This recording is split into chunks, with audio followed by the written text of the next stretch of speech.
Good morning, good afternoon to everyone joining us online and here in person. Thank you much for joining this South Center event, which is an academic dialogue today. We have the pleasure of having Professor Ken Shadlen joining us, who's Professor of Development Studies in the Department of International Development of the London School of Economics and Political Science in London. Ken works on the global and cross-national politics of intellectual property. He's the author of Coalitions of Compliance, the Political Economy of Pharmaceutical Patents in Latin America, and multiple articles on the globalization of pharmaceutical patenting from the 1990s to present. He has conducted extensive research on the functioning of patent offices, analysis of national differences in pharmaceutical patent examination practices and outcomes. He is currently investigating cross-national variation in the promotion and regulation of generic drugs, the impact of pharmaceutical patenting in developing countries, and the political economy of licensing and technology transfer for production of therapeutics and vaccines. And today, Ken will be speaking to us on the political economy of pharmaceutical patent examination with the particular case study of Argentina in a comparative perspective. So joining us for the meeting, we also have our Executive Director of the South Center, Professor Carlos Correa, who's also an expert in this field, as well as knowledgeable in the Argentinian context. And he will also be opening, just prior to Ken presenting his research, to provide some few words. So thank you very much, both Professor Ken Shadlen for being with us, and Professor Correa, you have the floor. Thank you very much, Diana. Let me also welcome you all to this meeting, and thank in particular Professor Shadlen for this initiative to have this dialogue. And as mentioned by Diana, he has made over the years very important contributions in the area of patent law, in particular the extent to which patent criteria may be applied in order to ensure that generic competition can take place. Let me just make a few initial comments. The first one is, as you know, one of the main strategies of the big pharma, the multinational companies in pharmaceuticals, is to block the market on the basis of what is called evergreening patents. That means applying for, and in many cases getting, patents on minor developments, such as formulations, isomers, or other derivatives, polymers, for instance, in particular, and conforming what is called a patent thicket. This means that a large number of patents are obtained around one single molecule. Just one outstanding example is the case of ritonavir. For ritonavir, the World Intellectual Property Organization found 800 families of patents. So this is what the issue is right now about, and how Argentina developed some policy guidelines in order to address this misuse of the patent system.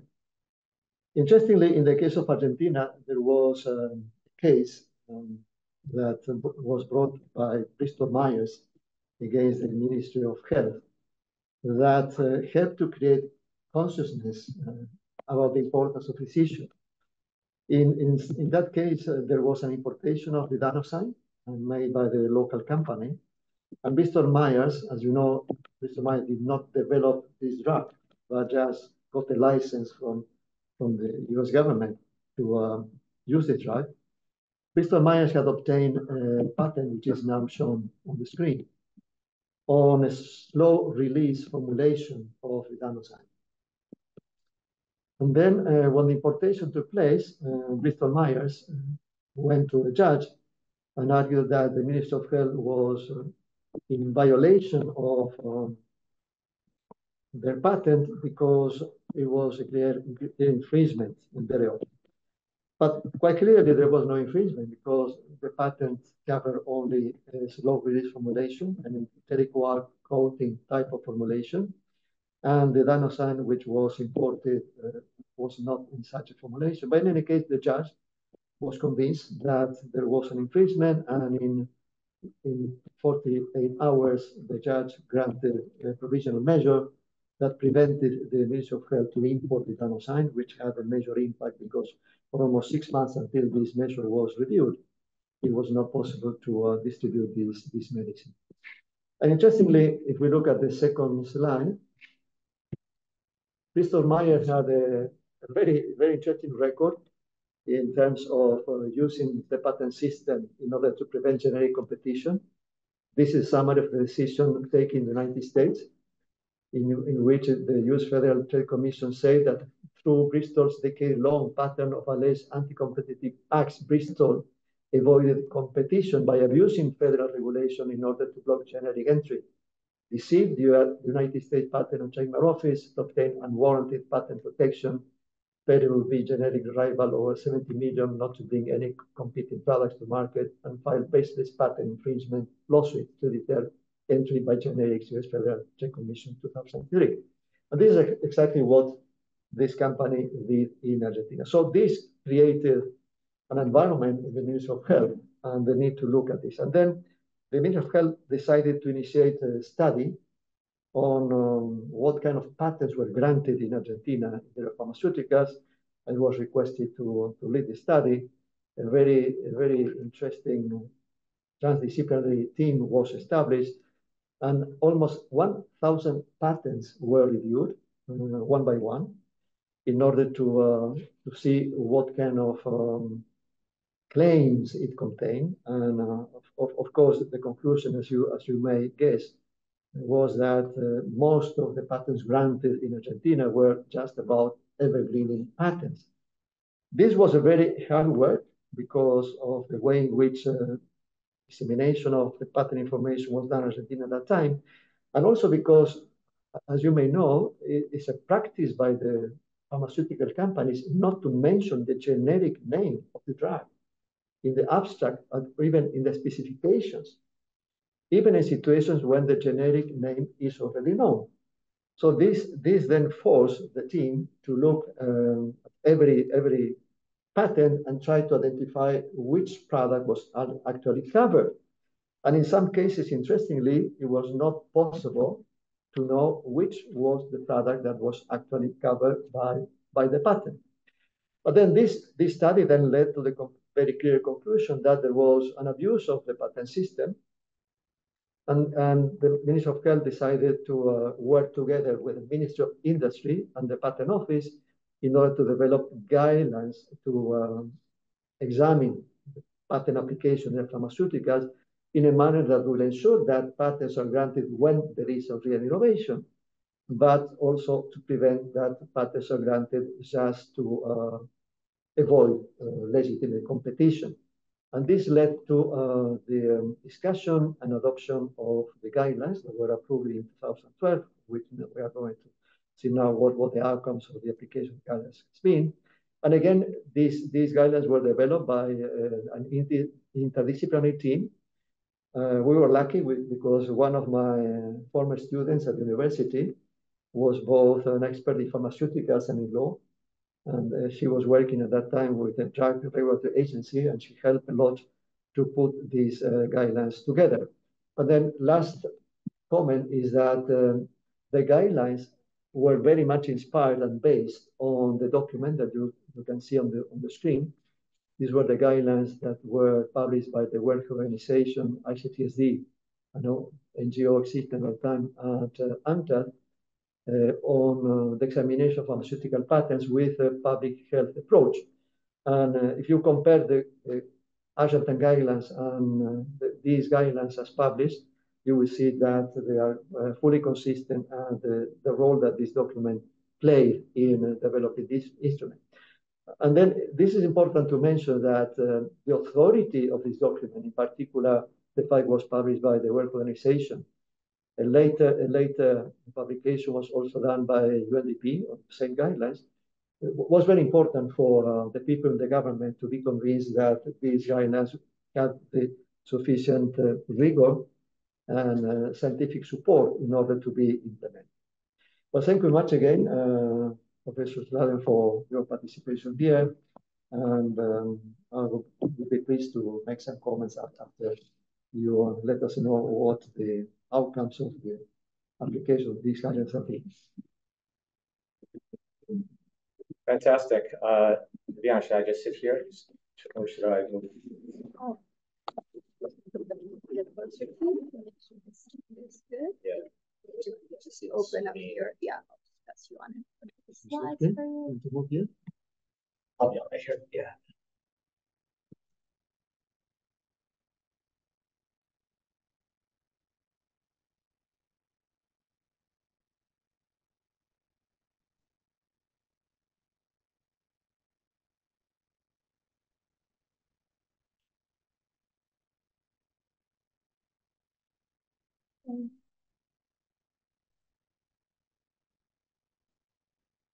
Great. Okay.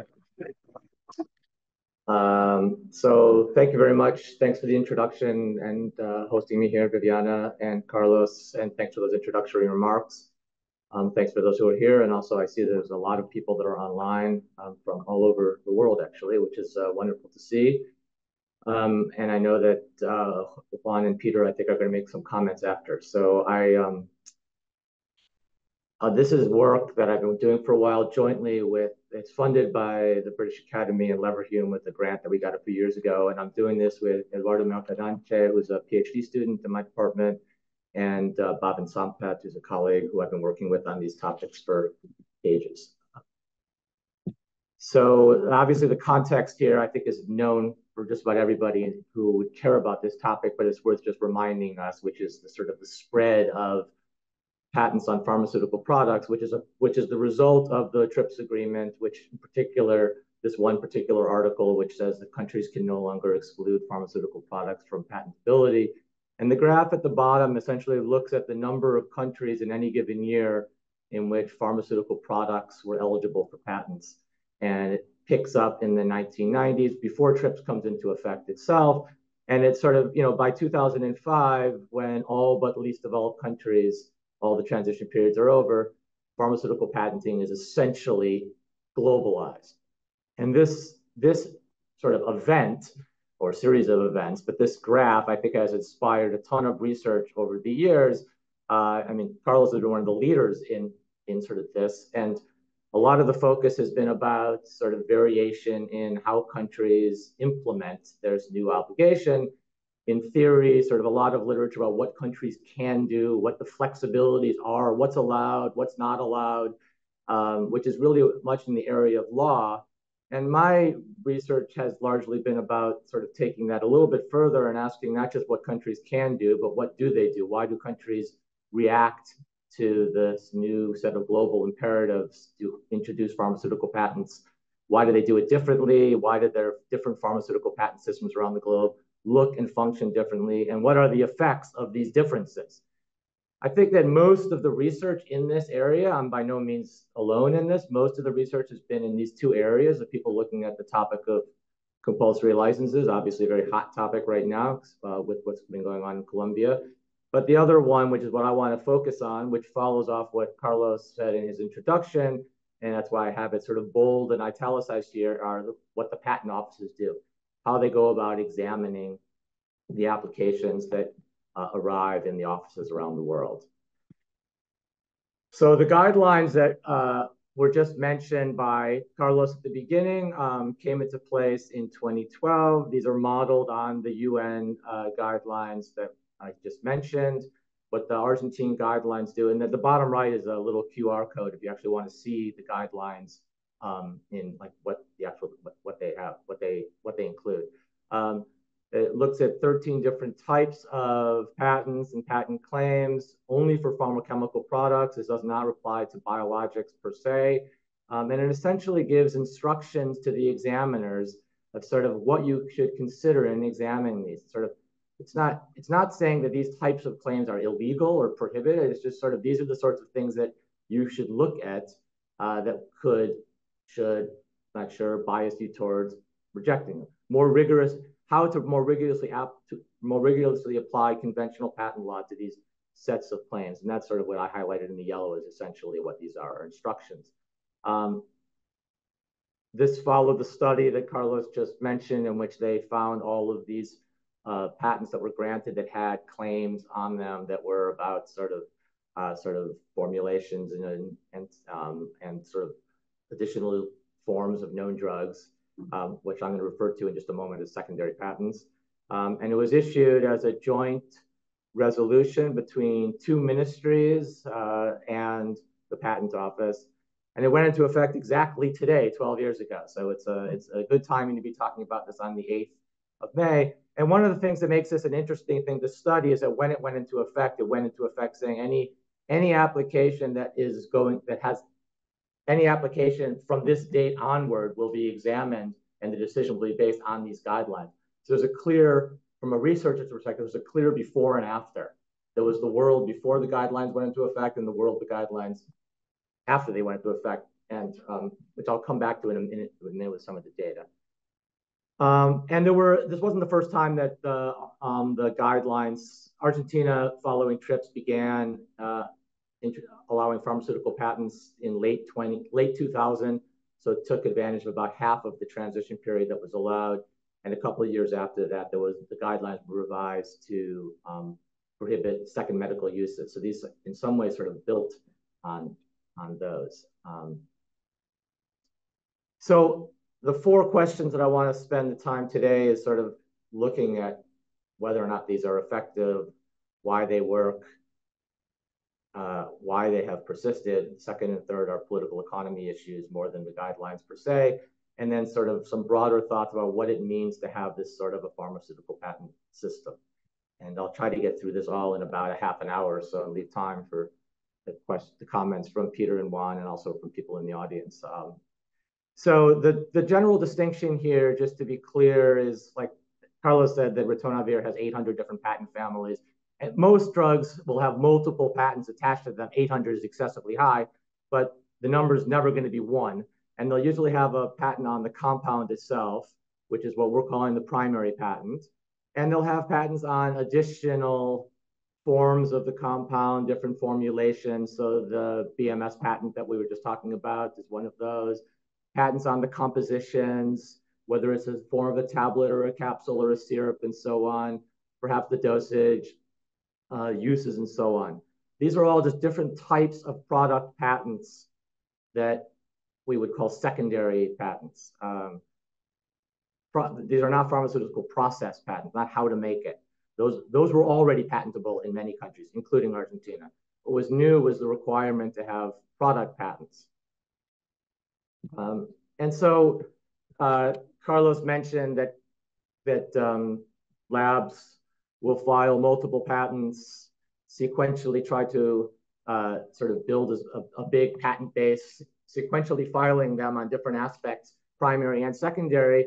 And of course, since the patent will expire 20 years after it's applied for, if it's granted, then the more of these patents you have doesn't just create sort of a thicker legal set of obstacles to get into, but it can potentially extend the period of exclusivity. Some people refer to this as evergreening. That's if you don't like it. If you do like it, you refer to it as life cycle management, but nobody denies that that's what pharmaceutical companies do. Just sort of use different verbs, different adjectives and adverbs to describe it.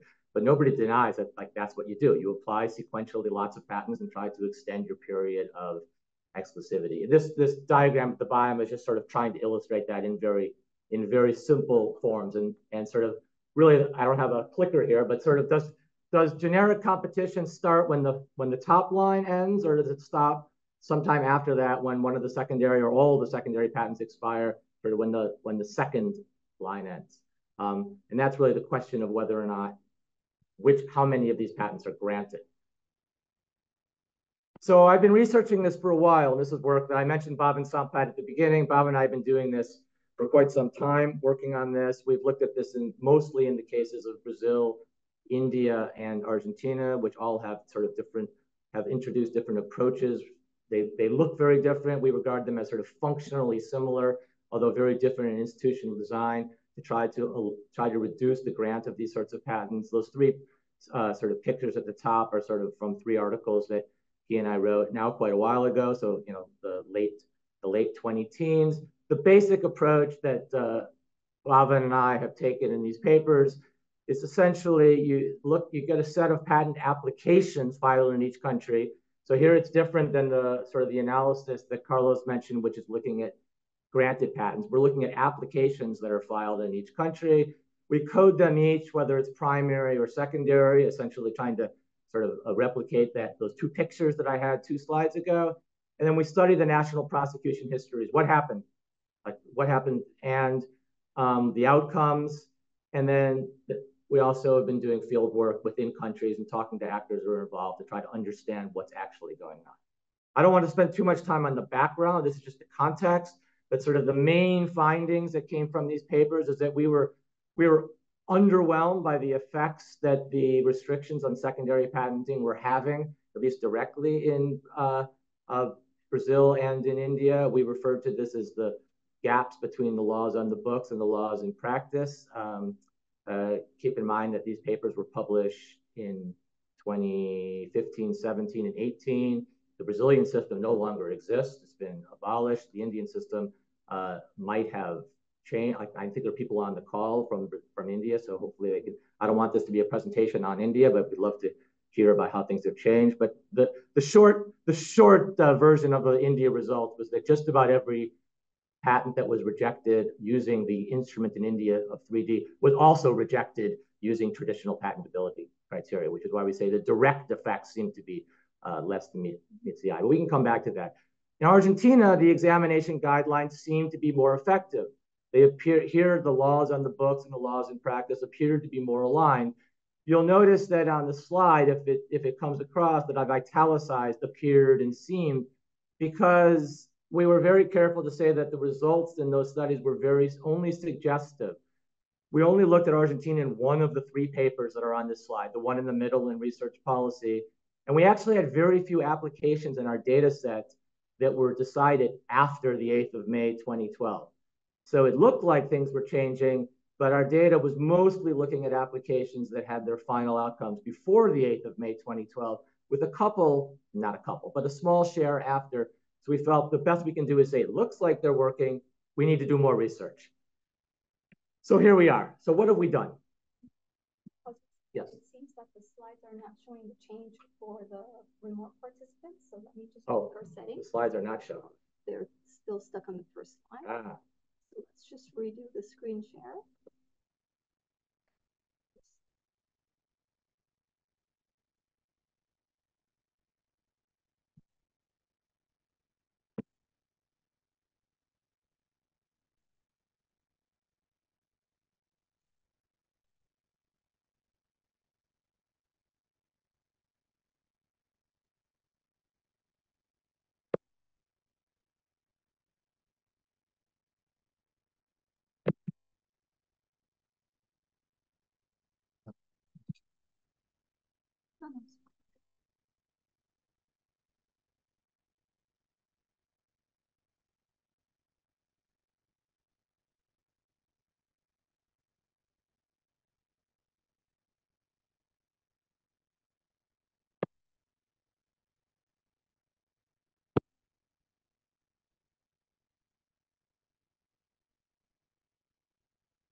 I think that will do it. Can we try advancing those? There we go. Yep.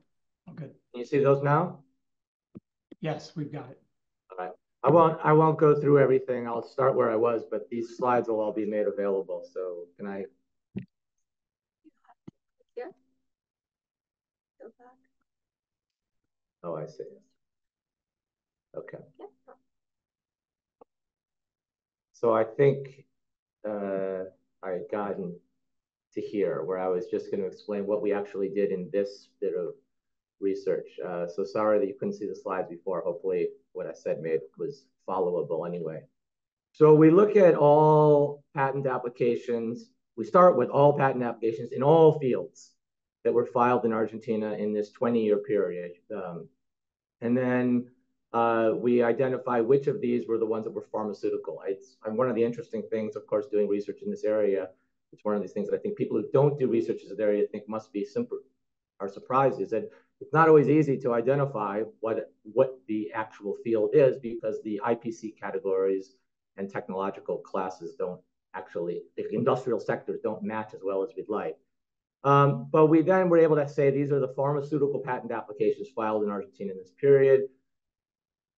It's a huge number, so we wanted to sort of filter it. So we only look at ones that had filings in the US, Europe, and Japan. That's the triadic filter.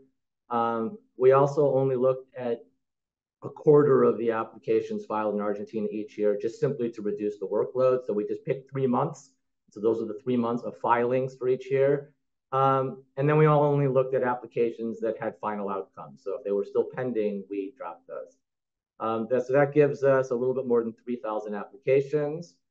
We then distinguish which are the primary and which are the secondary. That was the slide that if you're online, you couldn't see before, but you get the point, which are the ones that are original compounds and which are the ones that are alternative structures of original compounds or formulations or uses or dosages or combinations and so on.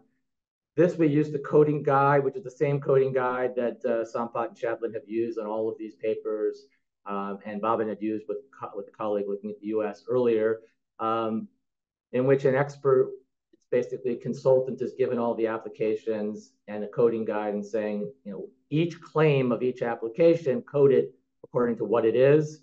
And then we actually code each application at the application level. I mean, this is a quite important point, sort of methodologically. An application might have 50 claims, might have 100 claims, it might have 150 claims.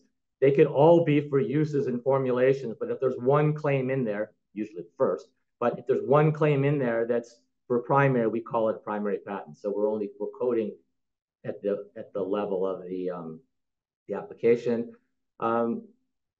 You can see it's a little bit more than 60% of our data set are primary, a little less than 40% are secondary. We then identify the outcomes in Argentina using both international and local databases. We distinguish between grants, refusals, and whether it was abandoned and withdrawn. Those of you who are in Argentina or familiar with Argentina know that the Argentine Patent Office actually has 3 different categories of abandoned, withdraw, but we lump them together. And then we note the date of the decision, because as I said earlier, that basically there's a clear before and after. So we want to know whether the decision occurred under the old guidelines, so before the 8th of May 2012, or under the new guidelines after the 8th of May. And then there's additional in-country research to understand what's going on. Some field work that I did this once the pandemic lightened up and I was able to do it, presenting the data and the findings with people involved both in industry, government, in the patent office, academics, so on and so forth. Building, as Viviana said at the beginning, building on previous research that I've done in Argentina and on Argentina pharma patent stuff for a while now. So the first table just looks at all of the applications in 2 time periods, right? There's just 2 simple divisions here, whether it's primary, whether it's secondary, and whether the decision occurred under the old or the new. So the grant rates don't change much. The primary grant rate goes up a little bit, the secondary grant rate goes down a little bit, but there's not much change in the grant rates. The refusal rates or the rejection rates, I'm using those synonymously, they change a lot. The primary grant rate goes up, refusal rate, excuse me, goes up a ton, but from a really, really low level. Like hardly any primaries were being granted in our data set, at least, which is representative. So I'm confident saying hardly any primaries were granted prior to this. But the secondary rejection rate is super notable. I mean, it shoots through the roof such that 1 in 5 secondary patent applications ends up rejected. If you then combine that with the high levels of abandon and withdraw, it means that most are not ending up granted, which I'll come back to in just a sec. The abandon and withdrawal rates in Argentina are quite high. We always expect abandon and withdrawal rates to be high in pharma because the regulatory time, the applicant loses interest and realizes their product is useless and so on. I'm a little bit surprised by how high it is, but it also goes,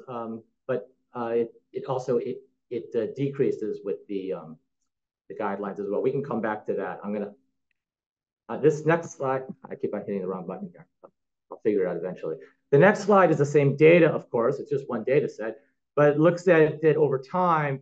Again, the one panel is primary, one panel is secondary. The really thick line at the top is the annual rate of the abandoned withdrawn. The thick line that's near the bottom, solid line at the bottom is the grant, and the dotted lines at the bottom. No, sorry, sorry, I said that wrong. The dotted line at the bottom is the refusal, the rejection rates. And so you don't see much. The primary doesn't really tell us a whole lot here than what it told us before. But in both cases, it's interesting to note that the grant rates sort of decline pretty quickly after the guidelines, primary and secondary. And in the year 2014, it's basically close to zero. But one of the things that I think is sort of the main takeaway from this graph is that not only does the rejection rate for secondaries increase a lot, as we know from the previous one, but it starts taking off well before the guidelines come into play. So the vertical line in each of these is 2012, and it's literally like the ones that are before and after May of 8th of May of 2012, as before the guidelines are coming into place, which suggests that basically in some ways the guidelines might have been sort of, I mean, they were known and they were being prepared before they were formally introduced by the three actors in May of 2012. And so it suggests that they were introduced perhaps sort of preemptively.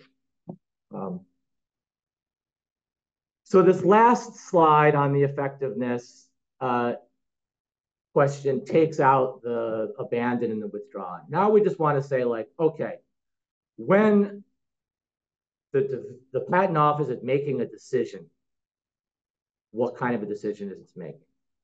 And in some ways, I think this is the most interesting of the three slides, because before the guidelines came into play, so before 2012, pharmaceutical patent applications in Argentina were more likely to be granted than they were to be rejected. And you could just sort of compare the dark and the light bars on the left side, right? It's above the 50%. And after the guidelines come in, that's still true for primary. The likelihood of grant has gone down, right? It's gone down from, once you take out the abandoned and withdrawn, it's gone down from, about 99% to about 81%. But it's still more like a primary patent that you apply for in Argentina, you're still more likely to get a final decision of grant than you are to get a final decision of rejection. But the secondary one now basically, and sort of look at the light gray bars on the two sides of this. When the patent office reaches a final decision, it's much more likely now to reject it than it is to grant. And in some ways, like that is, I think, the key data point of this whole exercise is that when you take out the abandon and withdraw, at the end of the day, when the applicant pursues the patent to the end and the patent office makes its final decision, it's now more likely to be rejected than if it's granted if it's a secondary patent.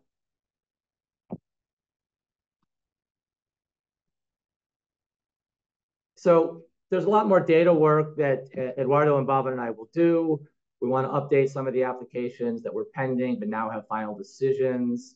We might try to play around with the codings, look only what they are if you define them based on what the first claim is. Consider some other characteristics of the applications to make sure that we're really focusing on the more important ones. There's a bunch of other things that we can do and will do. But the main takeaway from this is that I think the suggestive findings that we presented in that article now 7 years ago are supported. I don't have any, I said I think that the guidelines look like they might be seeming to be effective in the previous one.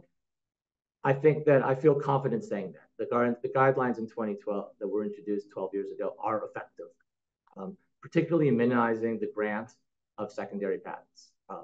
So they have succeeded in what I think they set out to do, which leads to two subsequent questions, which are not directly from the data per se, but which is like why they work and why they've persisted.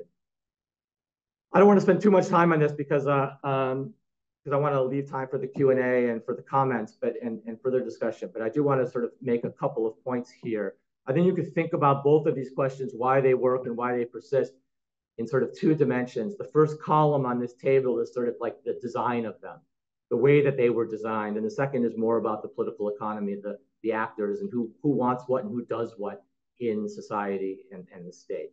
So they're easy to use.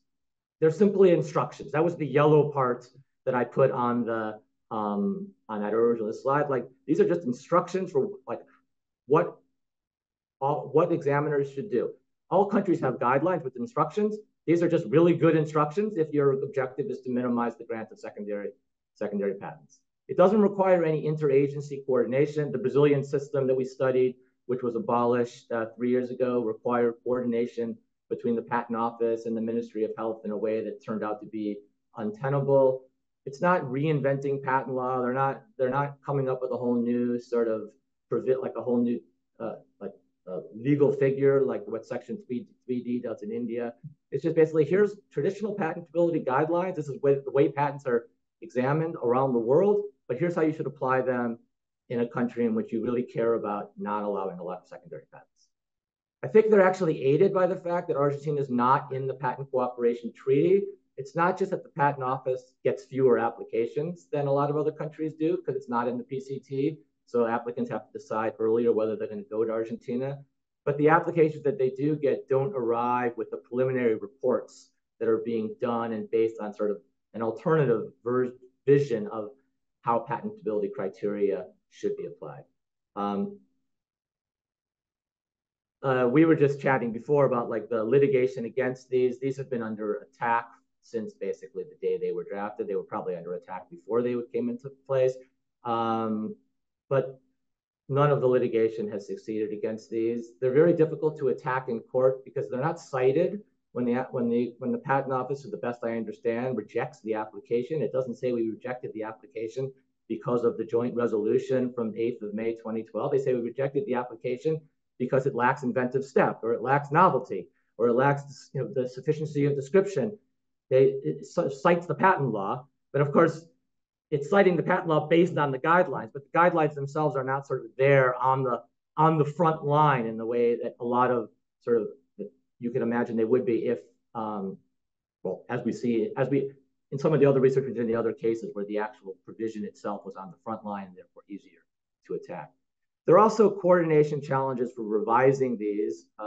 Keep in mind that the current government is now the fourth government that's in place since these came into effect, and the government that was in Argentina from 2015 to 2019 came into place, said that they were going to get rid of these, and they left in 2019 not having gotten rid of these. There's coordination challenges because it's a joint, it requires the agreement of 3 different agencies, the Patent Office, the Ministry of Health, what was Ministry of Industry, now the Ministry of Economy, but there's three different agencies. I don't find that last explanation to be entirely satisfactory because the president basically, if they really wanted to get rid of them, they could basically get the agencies to coordinate. But it's a higher bar.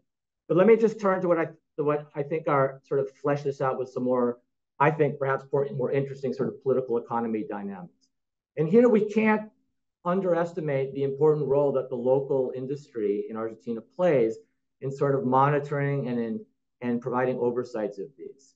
So a regular sort of process of sort of preliminarily examining applications that are published and that are available to see whether applications have like secondary claims in them. Help us out, Viviana. Working with member firms in the association. The word SILFA there is the name of the association that represents the larger local labs in Argentina. Working with member firms on sort of opposition observations to the Patent Office. If there's an application that has claims in it that could be vulnerable to the guidelines that might be of interest to a project that company has. If they're granted, challenging them. So Peter Drahos, in his fantastic book, which is now about 15 years old, I think it came out in 2010, sort of refers to sort of an epistemic alliance between sort of the way patent examiners are trained, and they come to see the world of examination because of the training that they receive in external offices, particularly the EPO in Munich, but not exclusively.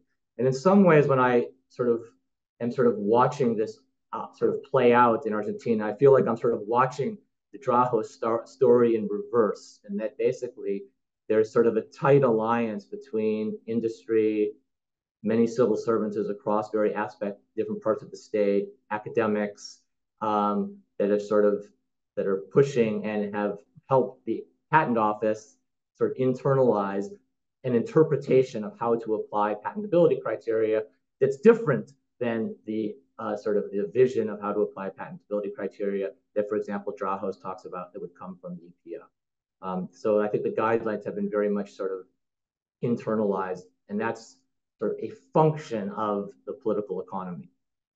Why they persist? So, I think this is a sort of a more traditional story. It's a very powerful and very active and very alert national sector that's united in opposing these.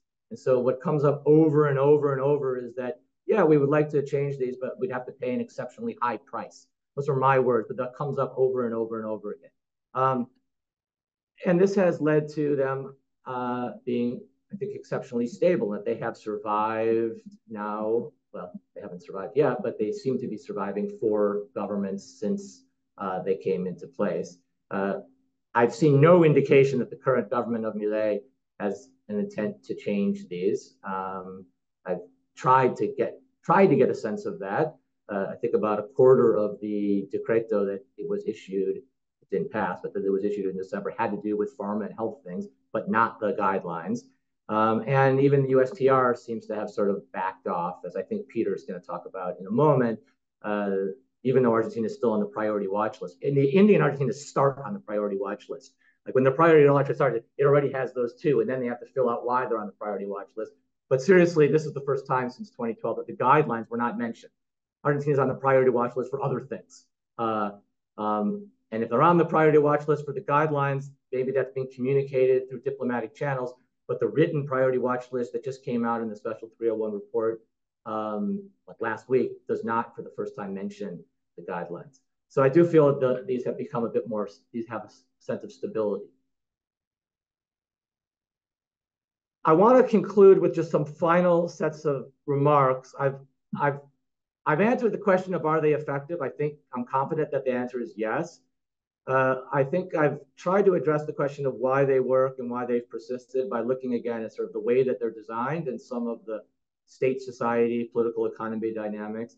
What I want to do is just take a little bit of a step out of the patent data themselves and move back from patents to pharmaceutical products and think about what this might actually mean for sort of access to medicines and pharmaceutical market competition in Argentina or any other country that had a system like this that worked as they do in Argentina.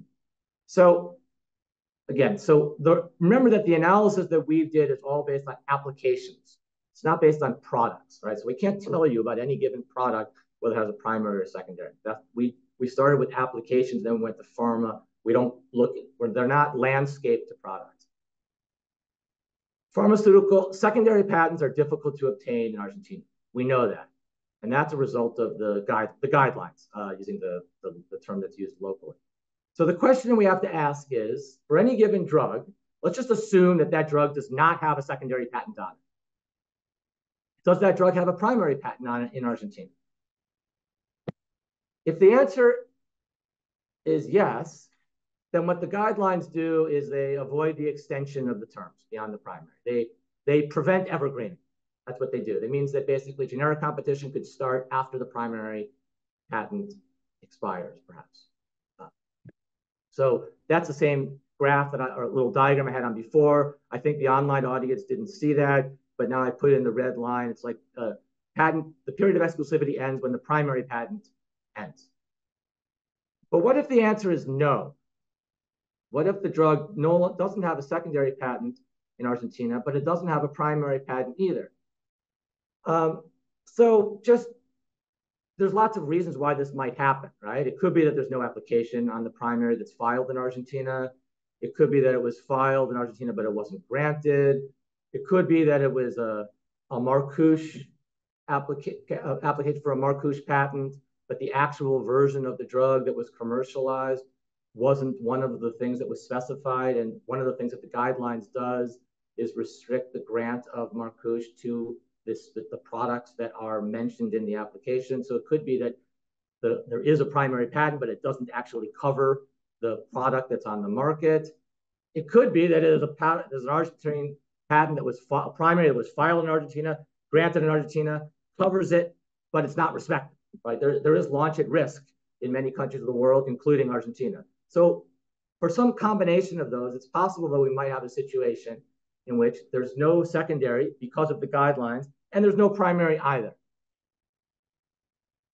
But that doesn't mean the story gets more complicated there, because then you have to ask whether or not there's local production of the active pharmaceutical ingredient in Argentina. If the answer is yes, there is, because there's no secondary, there's no primary, and some Argentine lab is making the active ingredient, then an Argentinian lab can make the whole product, or they can import the product. They might even be the world's first generic. And when patents expire elsewhere, maybe the Argentine lab will be the first one on the market. But what if the answer is no? If the answer is no, then you have to ask whether or not primary patents cover the drug in other countries that can produce it. If the answer to that is no, so there's no primary patent in Argentina, they can't make the API, but there's no primary patent in India either, then they could just import the API and they can make the drug locally. So we're still sort of on that green part where the Argentine lab can make it. But if the answer to that question is yes, then so the yes here, I realize this might get a bit confusing. The yes is there's no secondary patent on the drug because of the guidelines. There's no primary in Argentina, but they can't make the API themselves, and it's covered by patents in other countries that can presumably make it. Then the ability to make that drug early depends on somehow getting the API, which leads us to a whole other question about sort of, where the global production of API in the TRIPS world. So this is the last slide. It's like, what do these guidelines mean? So as a mechanism to prevent the extension of protection beyond the period of the primary patent, to prevent evergreening, to use that term, to sort of facilitate the onset of generic competition, I think that the guidelines are very effective and they can achieve this outcome. You'll note that I said can achieve the outcome, not do achieve the outcome, because to actually know what effect they're having on at the product level, you have to study what happens to drugs that have granted primary patents when those primary patents expire. We now have almost 10 years since primary patents have begun to expire in Argentina, so there's something there to study. But the expectation is that the period of exclusivity shouldn't last much beyond the period of the primary patent because of the guidelines.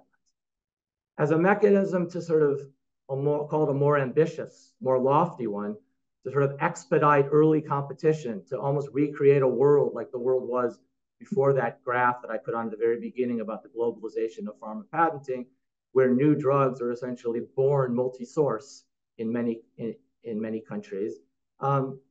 It could be that this is facilitated by the guidelines and other aspects of the Argentine patent system.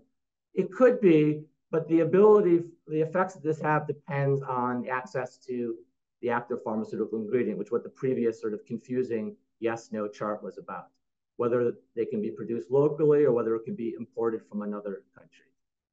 So therefore, I think we need, in addition to more research on sort of what happens to drugs in Argentina after the patents expire, the primary patents, we need more research actually on the global production and trade of API, not just in Argentina, but around the world, and see who's actually making this and who's exporting it and so on, which is, I think, an interesting area for further research. So I'll leave it there. Thank you very much. There's a lot of numbers in the Q&A. A lot of those were on the questions, or those are related questions. But before we go to general questions, we are going to have our two commentators just to briefly reflect on the presentation. So I'd like first to invite Juan Correa, who is a researcher, and he's also produced several papers that we published at the South Center. One of the latest ones looking at the criteria for examination of biologics in Argentina and some of the results from also the data research that they have done. So Juan, can we invite you please to go ahead, take the floor. Okay, thank you. I can start my video. I don't know if it's that possible or not, or it's not necessary. Yes, that should be. Can you In try to any case, thank you so much to the South Center for the invitation and Professor Shadlen for sharing the results. I think they are very interesting. As Argentinian, I'm very proud of the guidelines that we have enforced. And I think they are really important for two main purposes. I think access to medicines is a key, and also to promote local production. I think those things that you showed in your slides are really important.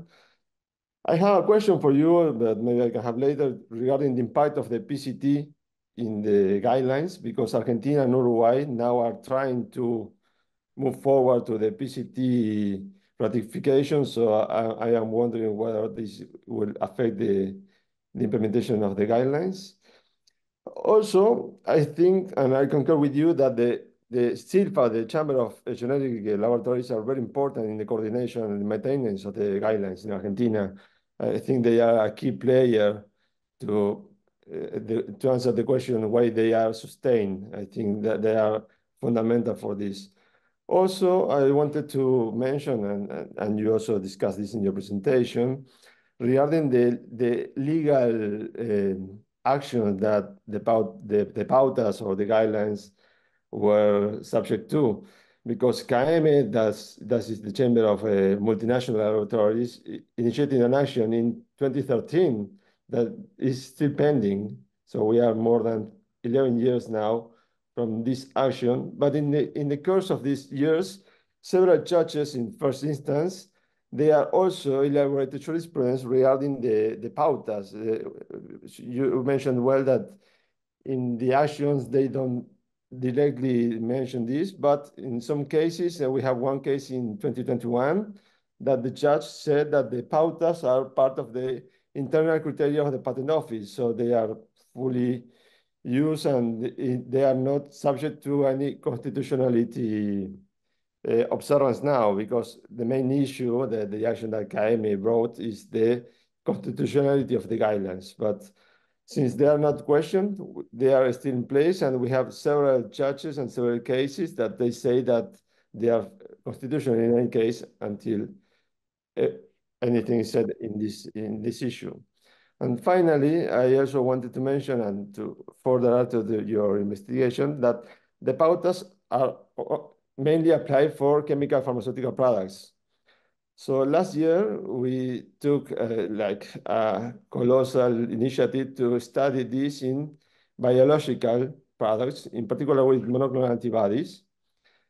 And we saw that also the pautas or the guidelines apply in these cases. So it's really interesting to see how they also work not only for chemical pharmaceutical products, but also with biological products. So this was very important for us. And the study is published by the South Center, and also we have the issue with the three categories of withdrawn and refuse, because INPI has these different categories. So it was very interesting to see how the pautas were applied there. Also, we have a further conclusion that some adjustments are needed in case of biologicals, but I think that the pautas are really important also in this field. So thank you so much for your presentation. It was great. And thank you again to the South Center. Thank you so much, Juan. And before we allow Ken, perhaps if you want to respond to any point, just like Peter Maybrook to also come in. Peter is from Public Citizen. You want me to just Peter or me? Peter first? Yeah. Peter, do you have a question about the video? Well, just to say that, yes, per Juan's comment, I think the host has turned off the video, so we're not able to turn it on our end. Yeah. But thank you, Viviana and Juan, Professor Shadlen, Professor Correa. Un gusto verles. Felicitaciones para el éxito de las pautas. It's an achievement. And, you know, I think the guidelines are a very important example of how to thin out patent evergreening, conserve health resources, and protect access to medicines. This matters for countries around the world. The example matters for countries around the world. Even here in the United States, I'm here in Washington, D.C., where after a generation of fighting, we have finally initiated the rather basic system of negotiating drug prices on behalf of our largest public drug purchaser, Medicare. If you look at the drugs that have been selected for negotiation and where Biden's much touted initiative will start to reduce prices, they are almost all cases of patent evergreening. They're drugs that have been on the market for a long time and are extremely costly to the US health system. And if we had a better patent law, if we had a patent law that weeded out secondary patents, these drugs would be in the public domain already, by and large, subject to generic competition and saving a great deal of money through market forces. So the whole sort of very significant political achievement in the United States of introducing drug price negotiation is primarily being used right now to mitigate the effects of a broken patent system that is costing people here tens, if not hundreds of billions of dollars. Even in US development policy, our ability to extend AIDS relief more broadly has been constrained by secondary patents. So we're able to buy fewer patents or fewer drugs with our development dollars because of the patent evergreening practices of companies like AbbVie. But this environment and this political climate is changing a little bit in the United States. We have patent reform bills here and our Federal Trade Commission, of course, going after junk patents. And so I think we can all feel empowered by the example of Argentina and empowered by some of the change in politics to pursue similar experiments and similar guidelines in other countries. Oh, here I am. Yes, great. So now for years, Professor Shadlen mentioned Special 301s. For years, the United States has criticized Argentina's regulations through its Special 301 watch list. This is a bilateral pressure tactic that the United States pursues pursuant to an old act of Congress, where regardless of any allegation of WTO noncompliance, the United States simply criticizes its trading partners for not pursuing intellectual property policies similar to the United States, or according to the United States preferences and the preferences of US corporations. As Professor Shadlen mentioned, Argentina has been on what's called the priority watch list for some time, and there have been complaints specifically about these patent examination guidelines. The complaint does not allege that Argentina is out of WTO compliance at all. It simply says that the United States does things differently. But in a win this year, just in the last couple of months, the United States has finally removed that complaint about the guidelines. So after a decade of complaining and trying to apply its diplomatic pressures under the threat of potential trade sanctions to say Argentina has to stand down, the United States has flinched, has budged, and has removed its complaint. So there is no longer this year any criticism of Argentina's system of patent guidelines, patent eligible subject matter to improve access to medicines in Argentina. This is something, congratulations are due. Why the change? So we don't know entirely, but what we do know is that we've all been weighing in with comments and pointing out that Argentina is acting completely pursuant to its rights, including World Trade Organization rules for some time, that the guidelines simply give guidance with regards to Argentina's law and Argentina's right to define its own patent system within those rules. There's been new leadership at USTR and an understanding of the negative effect that these TRIPS Plus measures pose for access to medicines around the world, and some desire to begin to peel those back. Also, of course, the United States is suffering from patent monopolies, and we're starting to finally attack that a little more in the United States. So there's a bit of sensitivity to it. Yes, Argentina is still on the priority watch list, but if you read the report, I think that pertains more to issues of piracy and broadcast signals. They cite trademarks and geographical indications. There are a number of complaints, but no longer on this particular pharmaceuticals issue. So other countries should know that that objection has been removed. Special 301 should not deter countries from pursuing the policy that's in their best interest, but sometimes it does. So it's helpful to know that the United States has moved off its complaint, and that Argentina has an example that other countries can look toward.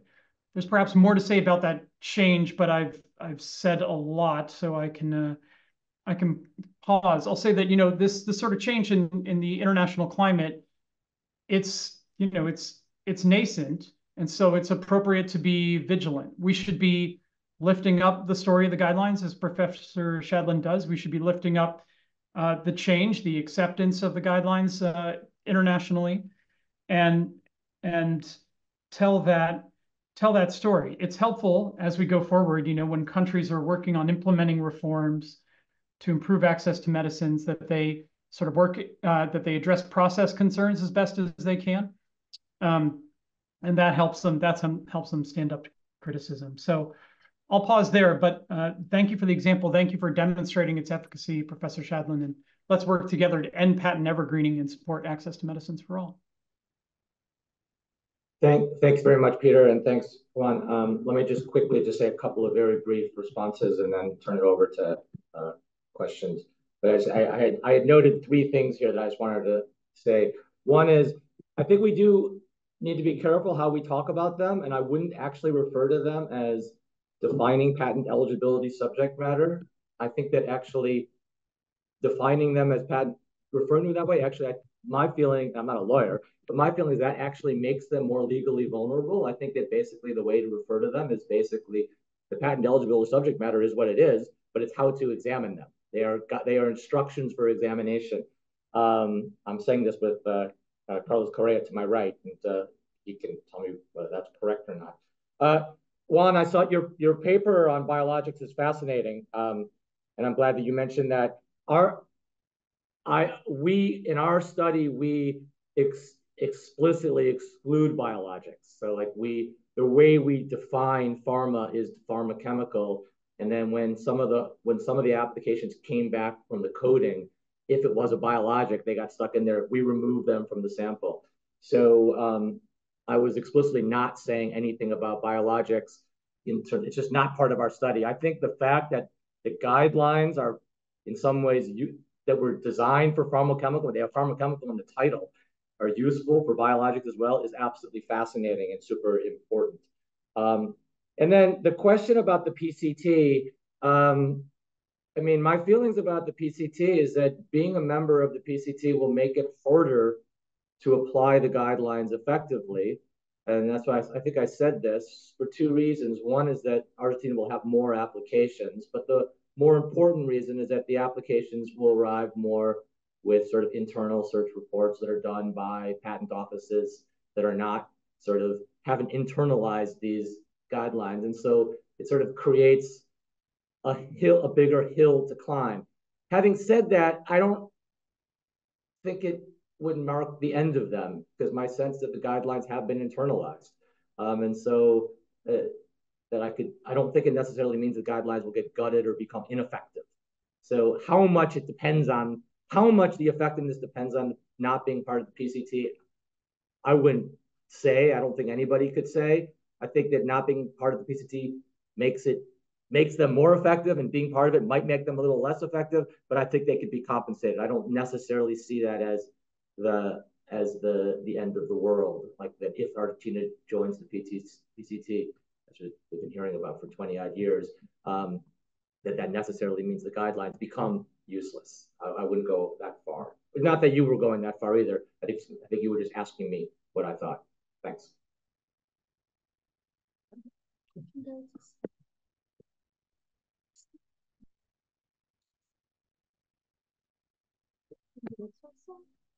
Oh, you are? Okay.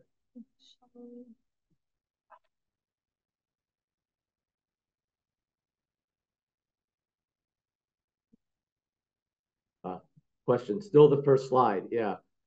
Sorry about that.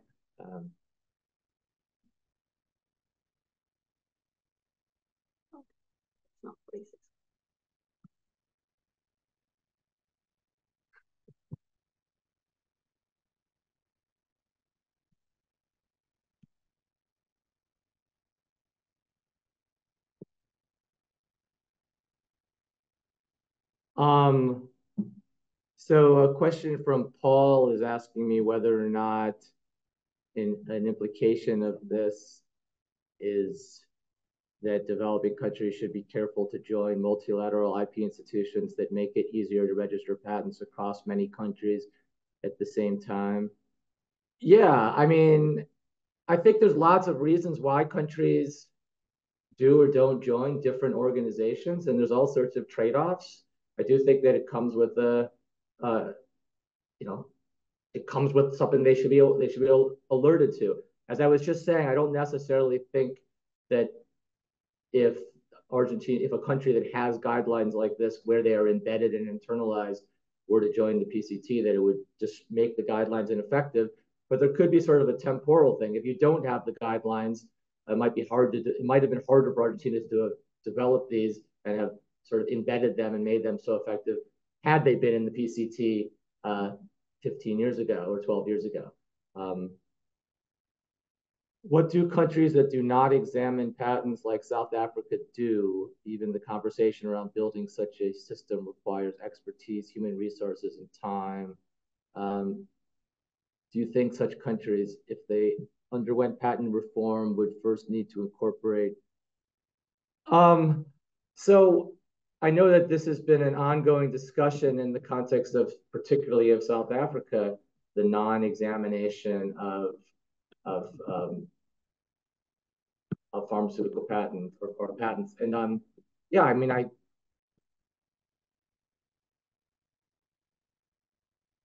I realize I'm on an international call here, and I don't know who all is listening.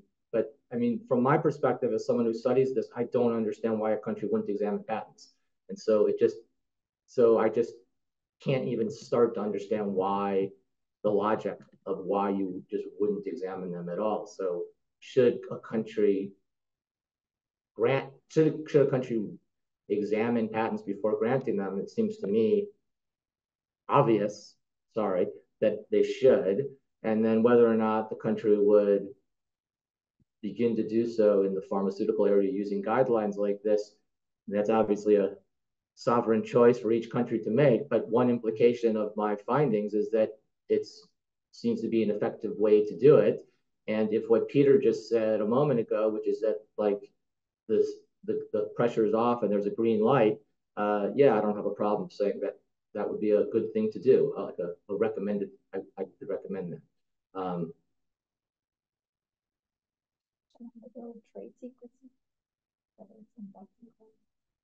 I'm not sure I understand. There must be more to that question that I'm not getting. I don't know if the person who asked that wants to turn their mic on and. Yeah.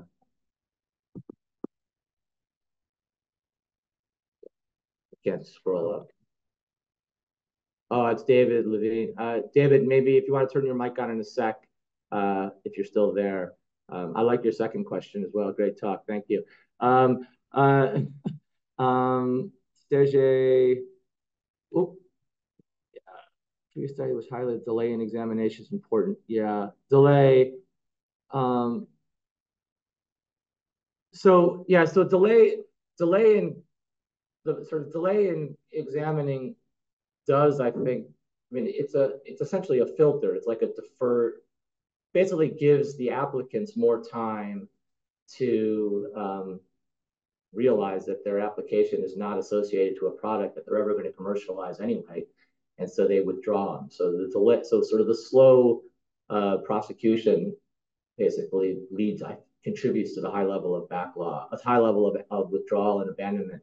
In one of the other papers that we did, not this one, we haven't done that analysis yet in this one, But in one of the other papers, we actually sort of showed that because what we did is we matched applications to their status at the U.S. Patent Office, like the family member in the U.S. And for each one, we had said, was it granted and maintained, or was it granted and then abandoned or non-maintained in U.S. And the applications in the U.S. that were not maintained in the U.S. Sorry for not being very clear here. The applications that were not maintained in the U.S., so applications that were less important, were disproportionately the ones that were withdrawn and abandoned in the countries we were looking at. So I do think that sort of slowing it down is useful in that way. Slowing it down has other things. It basically gets you a lot of negative external pressure because people like applications to be processed quickly. Because Argentina doesn't have retroactive rights or provisional rights, the applicants really don't want it to take a long time to get their applications granted. But your question here is like, why is it slow? And what's never been clear to me in doing this research and is like to what extent patent examination is slow as a strategic matter or patent examination is slow just as a simple resource matter. It's just there's a lot of applications. Countries receive tons of applications, even not being in the PCT. Countries like Argentina still receive tons of applications, and their resource-constrained patent offices just don't have enough examiners to go through it. So part of the slowness might be just a resource issue. Part of the slowness might be strategic, and I don't know the answer to. Thank you so much, Ken, for replying to all those questions. I believe those are the ones we had on the Q&A. So just to know, we're pretty good on time. If there's anyone else who would like to pose a question or reflection, if I don't see any hands up, if not, I would like to pass on the floor to Professor Correa. If you have any questions or comments. And of course, Ken did mention at the beginning that it would be interesting to hear, for example, of comparative experiences that's happening elsewhere. So if you'd like to add also.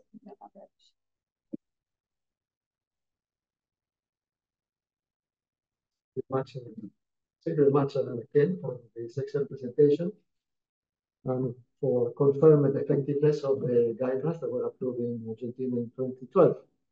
Let me just make a few comments. The first one is, as it was mentioned, it's important to look at what is the impact of such guidelines.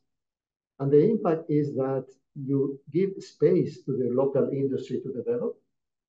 And as you know, the local industry will be able to supply products at a lower price, will create jobs, will have an important impact in terms of development in general. And that is very crucial for developing countries to ensure that this space is allowed on the basis of the application of a very legitimate approach in terms of the way in which these patent applications are examined. But then there are, as it was mentioned, two objectives which are reached. One is improving access to health, access to medicines. And the second one, which is also important for developing countries, is to improve the capacity of one particular country to manufacture its own medicines. Second one, I wanted to mention that I've seen some statistics about the effect of these guidelines, which cover 10 years, 2012, 2022. These statistics are quite impressive because, according to them, 91% of the patent applications that were filed, and these amounts to around 10,000 patent applications, 91% were either rejected or withdrawn. So this means that in the case of Argentina, only 9% of these about 10,000 patent applications were granted at the end of 10 years. So this is a very impressive record. And to add to this, there was also reference by Juan that there has been some litigation, but very few. I don't know whether some participants in our meeting here will have more updated information. But at the time I looked at this a couple of years ago, there were only 5 cases that were brought to the court, questioning the decision by the patent office. And some of them have already been decided, as mentioned, the decision that supports the decision by the patent office. And then, as you mentioned, again, one very important feature of this guideline is that it has not created a new standard. is just applying the standards in a rigorous manner. I will not even say strict manner, just rigorous manner. So you look at novelty, in particular in the case of Marcus claims, and then this tactic of trying to select one item from the Marcus claim and then do what is called selection pattern, which clearly has no novelty because there has been already a disclosure of whatever molecule is comprised of in a Marcus claim. So this is just about applying in a rigorous manner these the criteria which are basic criteria for patentability. And there's lastly the point that these are fully trip consistent, and the fact that now the USTR has also withdrawn its criticism from the USTR 301 report is just a confirmation that Argentina and any other country has the right to do it. In terms of comparison with other countries, Diana made a question on this. I think there are some patent offices that following a similar approach. One of these is the Egyptian Patent Office. They also have a very good record in terms of patent examination. For sofosbuvir was an interesting case. The patent application of sofosbuvir was not allowed in Egypt on a very legitimate reasons. And this allowed an Egyptian company, as you may know, to develop a generic version. Has a major impact, a huge impact in terms of access to this medicine in Egypt and other countries, including in my own country. We need perhaps new studies on the case of India and the impact of Section 3D. You have made some studies on this. It would be interesting to look at the comparisons. And also other countries such as Ecuador, because in Ecuador, interestingly, this patentability criteria, as reflected to a great extent in the guidelines of Argentina, are incorporated into the law itself. In the case of Argentina, these are guidelines approved on the basis of resolution by 3 institutions. But in the case of Ecuador, these are part of the law itself, the so-called Código Ingenio. So we're also very interesting. At least at one point that I was looking at the way in which these were implemented in Ecuador was also very rigorous in terms of examination of patent applications, but I have no updated information.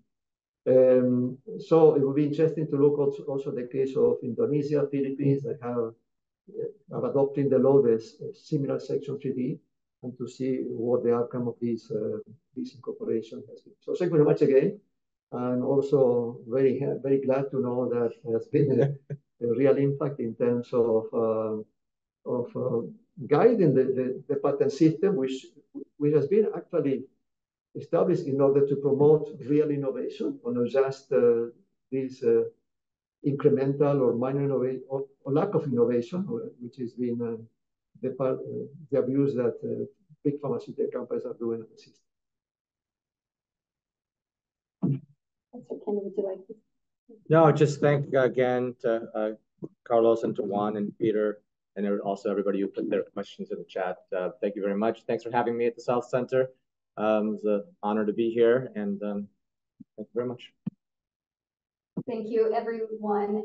We will, if Ken permits, share with you the slides. Yeah, no problem. Your requests. So we'll put that up on the website. And we have recorded the session, so we'll also be making that available. Thank you very much and have a great day.